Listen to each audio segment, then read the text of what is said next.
समंदर में चीन की दादागिरी खत्म करने के लिए मोदी ने उड़ान भरी। पहली बार कोई भारतीय प्रधानमंत्री ब्रुनेई के दौरे पर पहुंचा। सुल्तान बोल्किया के बुलावे पर मोदी ब्रुनेई आए तो एयरपोर्ट पर क्राउन प्रिंस ने उनका रेड कारपेट वेलकम किया। इसके बाद मोदी को गार्ड ऑफ ऑनर दिया गया। ब्रुनेई की राजधानी बंदर सेरी बेगवान के होटल में मोदी का भारतीय समुदाय के लोगों ने भी शानदार स्वागत किया। इसके बाद पीएम मोदी ब्रुनेई की उमर अली सैफुद्दीन मस्जिद पहुंचे।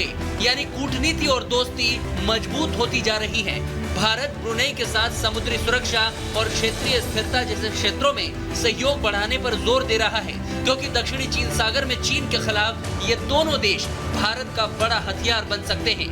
ब्रुनेई और सिंगापुर के दौरे से क्या मोदी ड्रैगन की दादागिरी खत्म कर देंगे? ये प्राइम मिनिस्टर की विजिट असलियत में साउथ चाइना सी में उस देश की दादागिरी को जवाब है जो एक्सपेंशनिस्ट पॉलिसी में साउथ ईस्ट एशियन नेशंस को धमका रहा है। ब्रुनेई का 2 दिनी दौरा पूरा करने के बाद मोदी 4 और 5 सितंबर को सिंगापुर जाएंगे। इस डबल विजिट से जिनपिंग परेशान हो उठे हैं, क्योंकि मोदी और बोल्किया की दोस्ती समंदर में ड्रैगन की गर्दन को दबोच सकती है। मोदी को अपने महल में स्वागत के लिए न्योते पर बुलाने वाले ब्रुनेई के सुल्तान क्यों इतने ताकतवर हैं? क्योंकि वो एक आलीशान जिंदगी जीते हैं। छोटे से देश के सुल्तान होने के बावजूद उनकी विलासिता का अंदाजा इसी बात से लगाया जा सकता है कि बोल्किया सबसे अमीर राजाओं में एक हैं। उनकी संपत्ति फोर्ब्स के मुताबिक साल 2008 में ही 1,40,000 करोड़ रुपए से ज्यादा की थी और 1980 तक बोल्किया दुनिया में सबसे अमीर शख्स थे। रहने को उन्होंने 50 अरब रुपए का एक शानदार महल बनवाया है।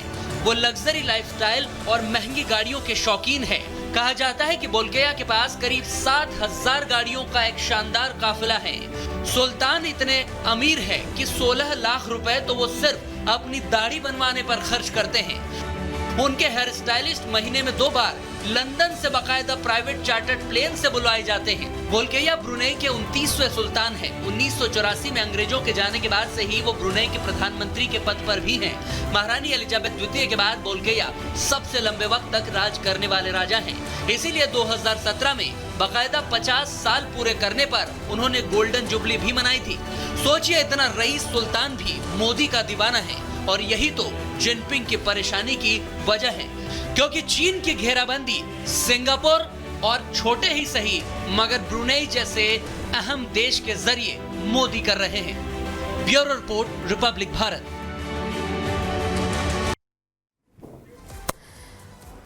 तो देखिए, द्विपक्षीय संबंधों को लेकर एक नए दौर की, नए अध्याय की शुरुआत हुई है। आप तस्वीरों में प्रधानमंत्री नरेंद्र मोदी के साथ केंद्रीय विदेश मंत्री एस जयशंकर और साथ ही अजीत डोभाल को भी देख रहे हैं। और यहाँ पर देखिए किस तरीके से एकदम गर्मजोशी के साथ ये मुलाकात होती है। और ऐसे में आपको बता दें, ये पहली बार ऐसा दौरा है पीएम मोदी का जब वो पहुँचे हैं ब्रुनेई और वहाँ पर मुलाकात होती है, कई मुद्दों पर बातचीत होती है। इसके अलावा प्रधानमंत्री नरेंद्र मोदी का सीधे तौर पर यह बयान आता है कि उनको ब्रुनेई जाकर खुशी महसूस हुई। और आपको बता दें, यहाँ पर लंबी मुलाकात के बाद द्विपक्षीय संबंधों पर चर्चा होती है, कई प्रस्तावों पर मोहर लगती है और यहीं से ब्रुनेई के बाद अब सिंगापुर रवाना होंगे पीएम मोदी। ऐसे में ये दौरा कई मायनों में खास बताया जाता है। वहीं सुल्तान हाजी से मिलकर पीएम मोदी ने अपनी खुशी को व्यक्त किया। ये तस्वीरें हम आपको मुलाकात की दिखा रहे हैं, जब कई अहम समझौतों पर हस्ताक्षर होता है और एयरपोर्ट से स्वागत से लेकर ये मीटिंग तक की तस्वीरें हम आपको दिखा रहे हैं। लेकिन यहाँ पर आप देखिए, हम आपको ग्राफिक्स के जरिए बताएंगे समंदर में चीन की घेराबंदी अब कैसे। देखिए, चीन की अगर बात करें तो यहाँ भारत की तरफ से एक मजबूत स्ट्रेटेजी बन रही है। वहीं ताइवान और फिलीपींस को आप देखिए, फिलीपींस ने हाल ही में साउथ चाइना पर यह आरोप लगाया था कि उनकी फिलीपींस की जो सीमाएं हैं उस पर अतिक्रमण का प्रयास किया जा रहा है। और ठीक ऐसा ही आरोप जो है चीन की तरफ से भी लगाया गया था। ताइवान, फिलीपींस और वियतनाम ये दक्षिण चीन सागर के इधर आपको दिख रहे हैं। वहीं ब्रुनेई, जहां पर पीएम मोदी की मौजूदगी है। ऐसे में समंदर में चीन की जो घेराबंदी है उसको लेकर हम आपको इस मैप के जरिए बता रहे हैं। सिंगापुर, जहां पर पीएम मोदी अब रवाना होंगे, तमाम महत्वपूर्ण मुद्दों पर हस्ताक्षर हुए हैं ब्रुनेई में। और उत्तर प्रदेश के झांसी में पुलिस ने चैन स्नैचर को धर दबोचा है। सीपरी बाजार इलाके में पुलिस और बदमाशों में मुठभेड़ हो गई है। मुठभेड़ में एक बदमाश के पैर में गोली लगी है। पुलिस ने घेराबंदी कर रहे दूसरे बदमाश को भी पकड़ लिया। बताया जा रहा है कि पिछले कुछ दिन से बाइक सवार बदमाश महिलाओं के पर्स छीनकर फरार जाते थे। सूचना मिलने पर पुलिस ने बदमाशों को गिरफ्तार कर लिया है। झांसी में लगातार ये मामले सामने आ रहे थे। उत्तर प्रदेश के 3 अलग अलग शहरों में एनकाउंटर किया गया है, जहां छीनैती और छेड़छाड़ के मामले सामने आ रहे थे। इन टीमों के द्वारा जब घेराबंदी की गई तो दोनों में से एक अपराधी प्रद्युम्न ने जान मारने की नीयत से पुलिस टीम पर फायर कर दिया। काउंटर अटैक में प्रद्युम्न के पैर में गोली लगी है तथा दूसरा अपराधी जो दीपेश है, इसको भी गिरफ्तार किया गया है। घायल अपराधी को हॉस्पिटलाइज करा दिया गया है और इनसे पूछताछ की जा रही है। और अब बात करेंगे उत्तर प्रदेश के जौनपुर की, जहां पर चेकिंग चल रही थी और इसी दौरान बदमाशों को गिरफ्तार किया गया। आपको बता दें इन पर कई मामले दर्ज हैं और चेकिंग के दौरान पुलिस को एक बड़ी कामयाबी हाथ लगी, जहां पर बदमाशों को गिरफ्तार कर लिया गया। ये बड़ी खबर आपको बता दें। और ये तस्वीरें भी जौनपुर में गाड़ियों की चेकिंग के दौरान का ये मामला है, जब बदमाश गिरफ्तार हुआ है। हत्या की कोशिश, रंगदारी मांगने के केस में पुलिस ने मुख्य आरोपी विशाल मिश्रा को गिरफ्तार कर लिया। मुठभेड़ के दौरान बदमाश के पैर में गोली भी लगी। वो तस्वीर भी आपको दिखा रहे हैं जब मुठभेड़ हुई थी। बदमाश के पास से तमंचा बरामद हुआ है और बदमाश के पास से कारतूस भी जब्त की गई है। थाना सिकरारा अंतर्गत फायरिंग तथा रंगदारी करने वाले अभियुक्तों की लोकेशन मिली है। तत्काल थाना मड़ियाहू तथा थाना सिकरारा की टीमों को सघन तलाशी एवं कामिंग हेतु लगाया जाता है। ग्राम मोकलपुर बाबागंज के पास एक बाइक पर 2 संदिग्ध व्यक्तियों के आने की सूचना प्राप्त होती है। पुलिस द्वारा उन्हें रोकने का प्रयास किया जाता है, जिस पर वो पुलिस पार्टी पर फायरिंग करते हुए भागने का प्रयास करते हैं।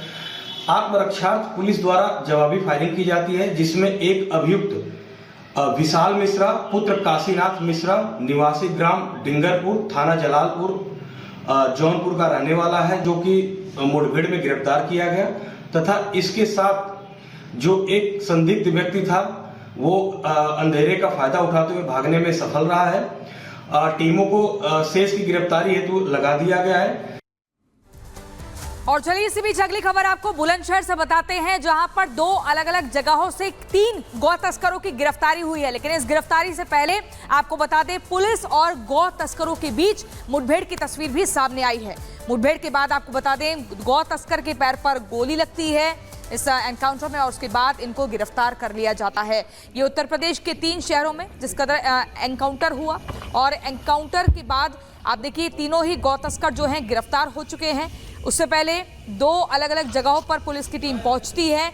बत्ती आ रही है। एक रणनीति के तहत पूरी इनको गिरफ्तार करने का प्रयास किया जाता है, लेकिन ये गौ तस्कर भागने की फिराक में रहते हैं। दोनों तरफ से फायरिंग होती है और इस फायरिंग में जैसे ही इन बदमाशों के पैर में गोली लगती है, पुलिस ने गिरफ्तार कर लेती है।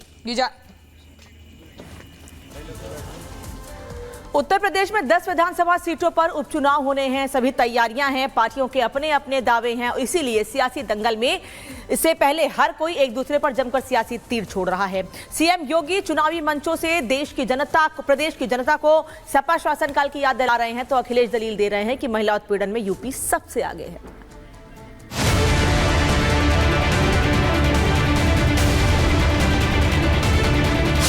उत्तर प्रदेश में आने वाले दिनों में 10 सीटों पर उपचुनाव होने वाले हैं, जिसको लेकर तमाम राजनीतिक दलों ने अपनी अपनी तरफ से तैयारियां शुरू भी कर दी है।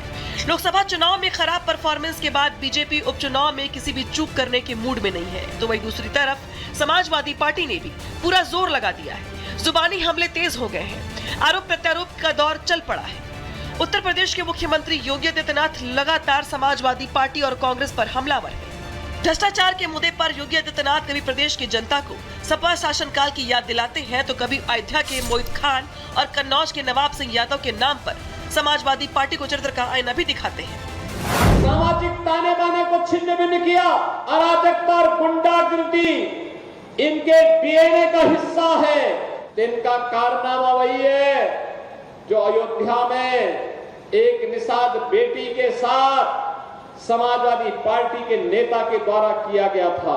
इनके घिनौने कृत्य वही है जो लखनऊ में एक बेटी को कैसे इन लोगों के द्वारा गिराया जाता है, ये इनका चेहरा है और इनके वास्तविक कारनामे देखने हो तो कन्नौज में घटित घटना व नवाब ब्रांड ये समाजवादी पार्टी का वास्तविक चेहरा है। तो वही दूसरी तरफ सपा मुखिया अखिलेश यादव है, जो लोकसभा चुनाव के नतीजों के बाद से इतने गदगद है कि उन्हें सही और गलत का फर्क नजर आना भी बंद हो गया है। हालात ये है कि अखिलेश यादव सहूलियत के साथ साथ अलग अलग मुद्दों पर बात करते हैं। अखिलेश यादव जाति जनगणना का मुद्दा संसद से लेकर सड़क तक उठाते रहे। अखिलेश यादव बुलडोजर एक्शन को लेकर के भी बार बार अपनी प्रतिक्रिया देते हैं। अखिलेश यादव बीजेपी की अंदरूनी उठापटक पर भी चुटकी लेने से चूकते नहीं, लेकिन जैसे ही बात उन सपा नेताओं की होती है जिन पर महिला अपराध की कमी। एक बार फिर इस अवसर पर मैं आपका हृदय से बहुत बहुत आभार व्यक्त करता हूं।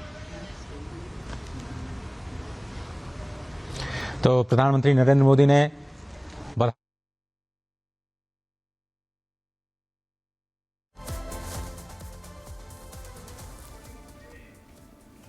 प्रधानमंत्री मोदी ने कहा कि सुल्तान हाजी से मिलकर बहुत खुशी हुई, द्विपक्षीय संबंधों को मजबूत किया।